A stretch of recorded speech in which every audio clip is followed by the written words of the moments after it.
तो इस कहानी की शुरुआत में हम एक साइंटिस्ट डॉक्टर हैरिसन को देखते हैं जो कि कुछ लोगों से बचकर भाग रहे होते हैं। तभी उनके आगे एक वाटरफॉल आ जाता है और वो फंस जाते हैं। अब डॉक्टर हैरिसन उस वाटरफॉल में कूद जाते हैं। वहीं वो लोग जो कि डॉक्टर हैरिसन का पीछा कर रहे थे उन्हें लगता है कि डॉक्टर हैरिसन मर चुके हैं, तो वो लोग वहाँ से चले जाते हैं। वहीं दूसरी ओर हम डॉक्टर हैरिसन की वाइफ और उसके बेटे एडम को देखते हैं जो लोग उसका इंतजार कर रहे होते हैं। इसके बाद हमें 12 साल बाद का सीन दिखाया जाता है जहां हम देखते हैं कि एडम अब बड़ा हो चुका है। अब वो स्कूल में होता है और बच्चे उसका मजाक उड़ाते हैं। वहीं हम टोनी नाम के एक लड़के को देखते हैं जो कि एडम के बालों में च्युइंगम लगा देता है। एडम च्युइंगम को निकालने के लिए वॉशरूम में जाता है, तभी अचानक उसके जूते फटने लगते हैं और उसके पैर बड़े होने लगते हैं। ये देखकर वो काफी घबरा जाता है। वो अपने पैरों को टॉयलेट पेपर से ढकने लगता है। अब वो बाहर आता है तो उसे बहुत अजीब लगता है। उसके सुनने की शक्ति काफी बढ़ जाती है। वो काफी घबरा जाता है और फिर वहाँ से बास्केटबॉल कोर्ट में चला जाता है। अब एडम देखता है कि उसके पैर वापस से नॉर्मल हो गए हैं। तभी वहाँ पर टोनी और उसके दोस्त आ जाते हैं और वो लोग एडम को तंग करने लगते हैं। इसके बाद एडम अपने घर वापस आ जाता है और वो बहुत दुखी होता है। उसकी मॉम उससे पूछती है कि आखिर क्या हुआ। इस पर एडम अपनी मॉम से कहता है कि वो अपने दोस्तों के साथ बास्केटबॉल खेल रहा था तो इसलिए वो ऐसा दिख रहा है। वो अपनी मॉम से झूठ कहता है। अब एडम की मॉम उसके बालों से च्युइंगम को निकालती है और उसके बाल काट देती है।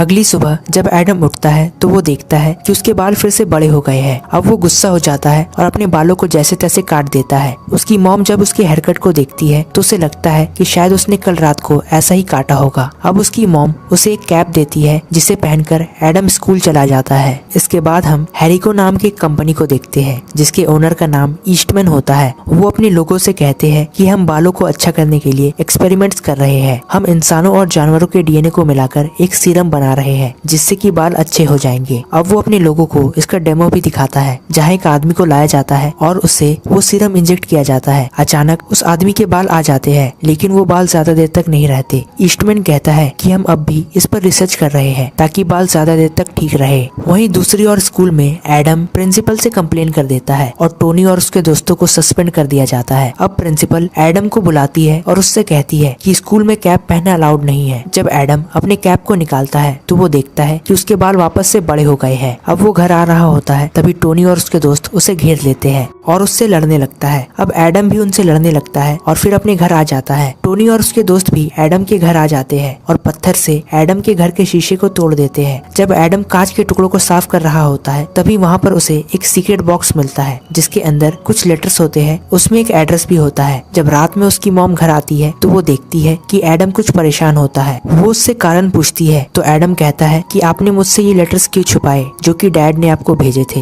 वो अपनी मॉम से गुस्सा होता है। उसकी मॉम उसे समझाने की कोशिश करती है पर वो नहीं सुनता। रात में एडम उसी एड्रेस पर जाने लगता है। रास्ते में वो एक ट्रक ड्राइवर से मिलता है। वो ट्रक ड्राइवर उसे उस एड्रेस तक पहुंचा देता है। वहाँ पर एक जंगल होता है। जब एडम आगे बढ़ रहा होता है तभी उसे पीछे से किसी चीज की आवाज आती है। एडम वहाँ से भागने लगता है और फिर वो एक जाल में फंस जाता है और फिर रोड में गिरकर बेहोश हो जाता है। वहीं एक ट्रक उसकी तरफ बढ़ रहा होता है। तभी कोई अचानक वहाँ पर आकर एडम को बचा लेता है। उस ट्रक का ड्राइवर उसे अपने फोन में कैप्चर कर लेता है। जब वो इस वीडियो को देखता है तो उसे पता चलता है कि शायद उसे बिग फुट ने बचाया है। वो ड्राइवर पैसों के लिए इस वीडियो को न्यूज चैनल को बेच देता है। अगली सुबह एडम की मॉम देखती है कि एडम अपने कमरे में नहीं है। वो समझ जाती है कि एडम अपने डैड को ढूंढने के लिए निकल गया है और फिर उसकी मॉम भी जंगल की तरफ जाने लगती है। वहीं दूसरी ओर वो वीडियो वायरल हो जाता है। ईस्टमैन अब उस वीडियो को देखता है तो वो समझ जाता है कि उस बच्चे को डॉक्टर हैरिसन ने ही बचाया है। वो समझ जाता है कि जरूर उस बच्चे और बिग फुट के बीच कोई रिश्ता है और डॉक्टर हैरिसन अब भी जिंदा है। अब वो अपने लोगों को डॉक्टर के घर भेजता है। वहाँ उसे कुछ फैमिली पिक्चर्स और कुछ लेटर्स मिलते हैं। वहीं दूसरी ओर हम एडम को देखते हैं। जब वो जागता है तो वो अपने सामने बिग फुट को देखता है और वो उसे देखकर काफी डर जाता है। बिग फुट उससे कहता है कि तुम्हें डरने की कोई जरूरत नहीं है, मैं तुम्हारा डैड हूँ। एडम को यहाँ पर कुछ समझ नहीं आता। वहाँ पर वो अपने और अपने फैमिली के पिक्चर्स देखता है। डॉक्टर हैरिसन उसे बताते हैं कि कैसे उस पर एक्सपेरिमेंट्स किया जा रहा था और इस वजह से उसकी फैमिली खतरे में पड़ जाती और इसी कारण से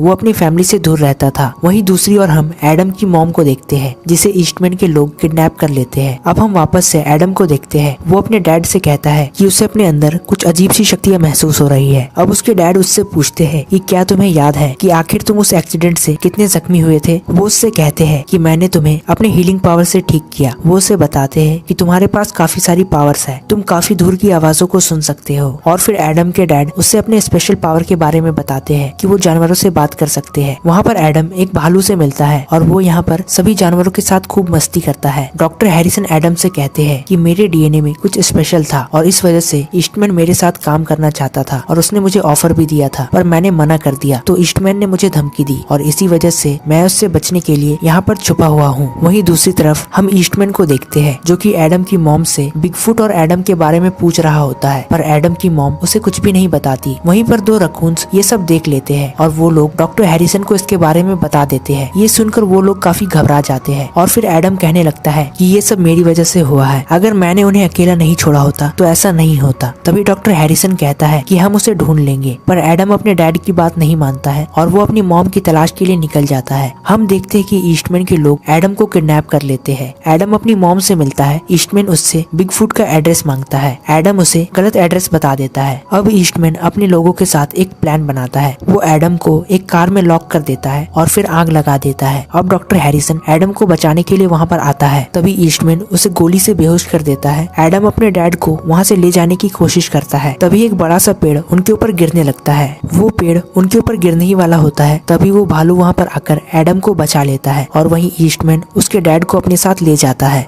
अब एडम अपने जानवर दोस्तों के साथ मिलकर एक प्लान बनाता है और उनसे कहता है कि उन्हें बिगफुट को बचाना है। वो लोग एक रेस्टोरेंट में जाते हैं जहाँ पर ईस्टमैन के लोग थे। वो लोग उनकी गाड़ी में बैठ जाते हैं। वहीं दूसरी ओर ईस्टमैन डॉक्टर हैरिसन पर एक्सपेरिमेंट करना शुरू करता है। ईस्टमैन डॉक्टर हैरिसन से कहता है कि अगर तुम हमारे साथ ये एक्सपेरिमेंट नहीं करते हो तो तुम्हारी फैमिली खतरे में पड़ सकती है। अब वो डॉक्टर हैरिसन के डीएनए से एक सीरम बनाते हैं और उस सीरम को टेस्ट करते हैं। ईस्टमैन देखता है कि सीरम को लगाते ही बाल उगने लगते हैं। वो ये देखकर काफी खुश हो जाता है। उसी समय एडम भी उस कंपनी तक पहुंच जाता है। एडम अपनी हियरिंग पावर की मदद से अंदर की बातों को सुनने लगता है। एडम के साथी सीसीटीवी कैमरा को डैमेज कर देते हैं। अब वो लोग कंट्रोल रूम तक पहुंच जाते हैं। वहाँ वो लोग कैमरे में डॉक्टर हैरिसन को देखते हैं। एडम के साथी उसे गार्ड से बचने में उसकी मदद करते हैं, पर सभी जानवर यहाँ पर पकड़े जाते हैं। वहीं एडम अपने डैड तक पहुँच जाता है। वो अपने डैड को अपने साथ चलने को कहता है, पर उसके डैड उसे घर जाने के लिए कहते हैं। तभी ईस्टमैन भी वहाँ पर आ जाता है और वो एडम से कहता है कि तुम्हारे डैड हमारे साथ यहीं पर रुकना चाहते हैं। एडम ये सुनकर काफी कंफ्यूज हो जाता है। उसके डैड उससे कहते हैं कि मैं यहाँ पर अपनी मर्जी से रुक रहा हूँ, तुम घर जाओ।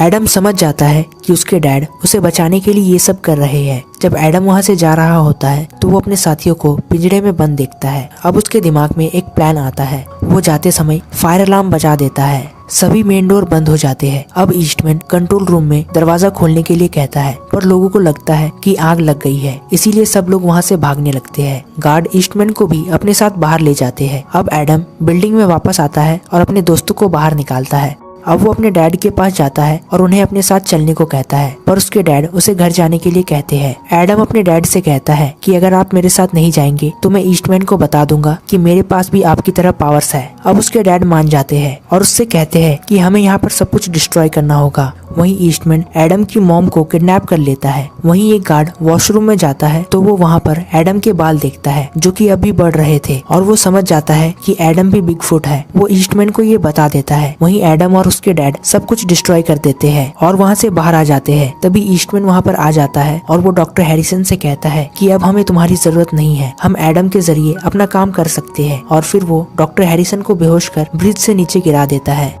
तभी एडम एक फ्लेयर गन चला देता है जो कि कंपनी के अंदर के गैस के साथ रिएक्ट होकर ब्लास्ट हो जाता है और इस धमाके से ईस्टमैन ब्रिज से नीचे गिर जाता है। एडम अपने डैड के पास जाता है और उन्हें अपने पावर से हील कर देता है। तभी ईस्टमैन वहाँ पर वापस से आ जाता है। अब एडम की मॉम ईस्टमैन को गोली से बेहोश कर देती है। अब हमें पता चलता है कि ईस्टमैन के पास बाल नहीं थे, इसलिए वो बालों के लिए सीरम बना रहा था। अब डॉक्टर हैरिसन अपने फैमिली के साथ खुशी खुशी रहने लगते हैं। वहीं ईस्टमैन को गिरफ्तार कर लिया जाता है। अगले दिन टोनी एडम को अपने दोस्तों के साथ तंग करने लगता है। तभी वो भालू वहाँ पर आ जाता है और उसकी मदद करता है। अब एडम अपनी क्रश एमा से मिलता है। वो उसके बड़े पैरों को देख लेती है। एमा उससे कहती है कि तुम जैसे भी हो अच्छे हो। अब एडम खुश हो जाता है और इसी के साथ ये कहानी यहीं पर खत्म हो जाती है। दोस्तों, अगर आप ऐसे ही मूवीज के शौकीन हैं तो हमारे चैनल को सब्सक्राइब करें और साथ ही बेल आइकन को भी दबा दें ताकि हमारे रिसेंट अपडेट्स आपको मिलती रहे। तो मिलते हैं अगले वीडियो में, तब तक के लिए गुड बाय।